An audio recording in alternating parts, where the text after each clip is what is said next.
Imagine a world before economics existed as a field of study. People traded and prospered. However, no one had truly explained the forces at play. Then came Adam Smith, a Scottish scholar. Smith dared to understand how nations become wealthy. He carefully observed the world around him. He formulated groundbreaking ideas that continue to shape our world. Adam Smith was born in Kirkcaldy, Scotland in 1723. His father, a customs official, died before Smith was born. Raised by his mother, Smith displayed an early aptitude for learning. He attended the University of Glasgow, immersing himself in philosophy and moral reasoning. He later studied at Oxford University. These experiences nurtured Smith's intellectual curiosity. He developed a keen interest in understanding human behavior. Smith was particularly fascinated by the motivations behind economic decisions. How do individuals acting in their self-interest contribute to the greater good? This question would become central to his work.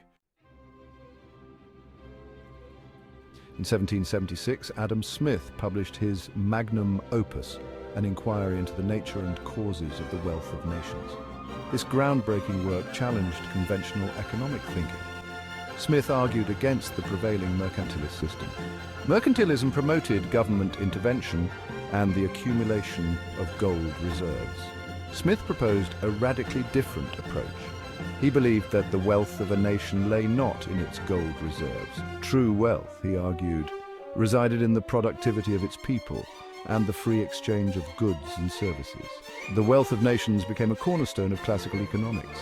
Its principles continue to influence economic thought today.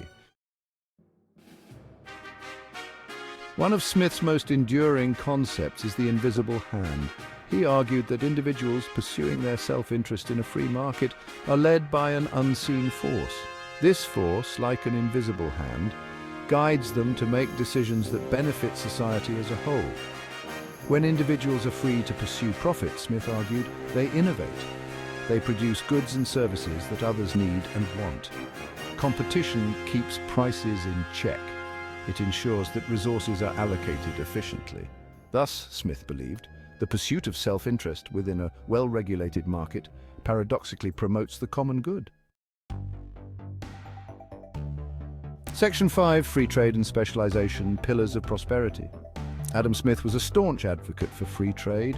His ideas laid the foundation for modern economic theory and have influenced countless economists and policymakers over the centuries. He believed that nations should be free to trade with one another without undue restrictions. This freedom, he argued, would lead to a more efficient allocation of resources and ultimately greater wealth for all nations involved. He argued that free trade allows countries to specialize in what they do best. By focusing on their strengths, countries can produce goods more efficiently and at a lower cost. This specialization, in turn, leads to greater efficiency and productivity. When each country focuses on producing what it is most efficient at, the overall production of goods increases, benefiting everyone.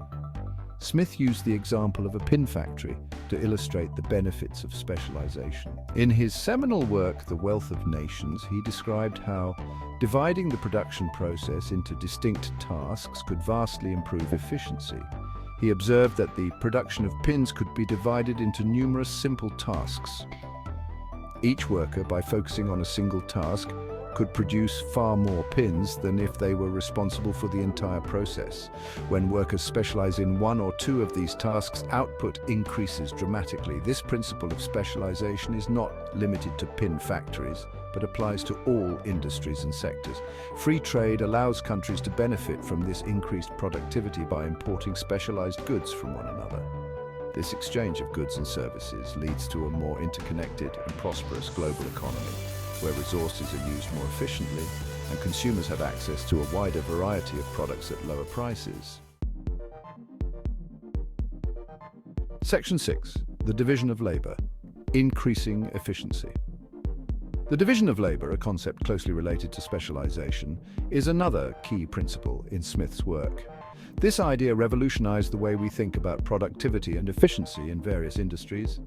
He argued that breaking down complex tasks into smaller, more manageable ones leads to significant gains in efficiency. By focusing on a single aspect of production, workers can hone their skills and become experts in their specific roles. This division of labor allows workers to become highly skilled in their specific tasks. Over time, this expertise translates into faster production times and higher quality outputs, benefiting both the workers and the overall economy. It also facilitates the invention of new machinery and techniques. As workers become more specialized, they often find innovative ways to improve their tasks, leading to technological advancements and more efficient production methods. Smith recognized that the division of labor could have some negative consequences. The repetitive nature of specialized tasks can lead to monotony and a lack of fulfillment for workers. He warned against the potential for worker alienation. When workers are confined to a single, repetitive task, they may feel disconnected from the larger purpose of their work and from their fellow workers. He believed that it was important to provide workers with opportunities for education and personal growth. By offering training and development programs, employers can help workers stay engaged and motivated, ensuring that they continue to contribute effectively to the production process. Despite these concerns, he saw the division of labor as a crucial driver of economic progress. The increased efficiency and productivity resulting from specialized tasks have played a significant role in the growth and development of modern economies, paving the way for the industrial advancements we see today.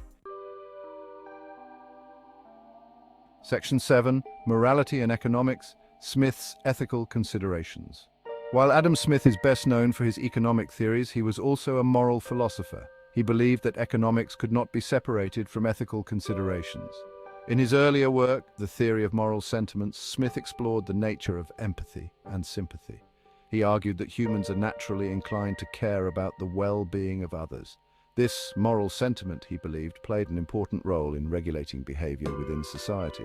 Smith's focus on ethics reminds us that economics is not just about numbers and markets. It is ultimately about people and the choices they make. Section 8, Lasting Influence, Shaping Modern Economics. Adam Smith's ideas had a profound impact on the development of modern economics. His work laid the foundation for classical economics. It influenced generations of economists. His emphasis on free markets, limited government intervention, and individual liberty continues to resonate today. Smith's ideas are not without their critics. Some argue that his emphasis on self-interest underestimates the importance of social responsibility. Others contend that his faith in the invisible hand has been used to justify excessive inequality. Despite these criticisms, Smith's legacy as the father of modern economics remains secure. Section 9. Smith in the 21st Century, Relevance and Debate. In the 21st century, Adam Smith's ideas remain remarkably relevant. His seminal work, The Wealth of Nations, laid the foundation for modern economic thought and continues to influence contemporary economic policies and practices.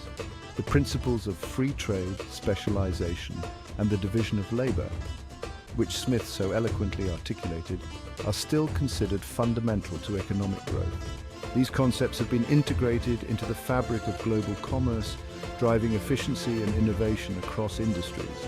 His work continues to inform debates about globalization, inequality, and the role of government in the economy.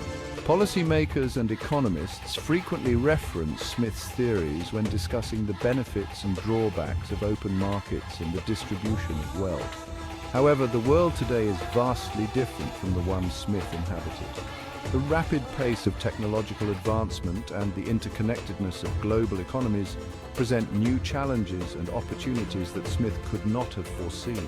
The rise of multinational corporations, the increasing complexity of global supply chains, and the challenges posed by climate change raise new questions about the applicability of his ideas. These modern phenomena require us to re-examine and adapt Smith's principles to address contemporary issues.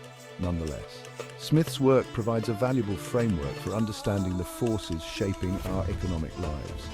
His insights into human behavior, market dynamics, and the importance of competition remain relevant as we navigate the complexities of the modern economy. By revisiting and reinterpreting Smith's ideas, we can gain a deeper understanding of the economic forces at play and develop more effective strategies for addressing the challenges of the 21st century. Section 10 Conclusion, A Legacy of Insight. Adam Smith was a visionary thinker. He helped to shape the modern world. His insights into human behavior, markets, and the creation of wealth continue to resonate centuries later. While his ideas are not without their flaws, they provide a powerful lens through which to view the complexities of the global economy. As we navigate the challenges of the 21st century, Smith's legacy of inquiry and insight remains as relevant as ever.